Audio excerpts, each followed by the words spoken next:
ছোটোবেলায় মা ঠাকুরমা ঠাকুরদাদের কাছে শুনেছি যে বিড়াল নাকি বাঘের মাসি। বাঘ থাকে জঙ্গলে, আর বিড়ালকে নাকি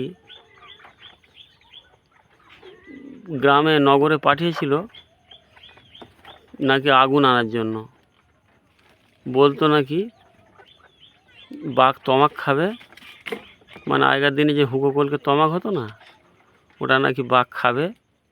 তাই বিড়ালকে নগরে পাঠিয়েছিল গ্রামে মানুষের আগুন আনার জন্য, যে আগুন আনলে বাঘ জঙ্গলে বসে নাকি হুঁকো তমাক খাবে। তো সেই বিড়াল প্রজাতি, এটা বাঘের মাসি, এরা জঙ্গল থেকে যখন গ্রামে এসেছে, গ্রামের মানুষের ভালোবাসা পেয়ে এরা ভুলে গেছে, এরা আর জঙ্গলে ফিরেনি। তাই বাঘ নাকি আজও খুঁজে বেড়ায় এই বিড়াল প্রজাতির। বাঘ নাকি দেখতে পেলে এদেরকে তাড়া করে, এদেরকে ধরতে আসে। এটা গল্পে শোনা, ঠাকুমাদের মুখে শুনেছি ছোটোবেলায় এই গল্প।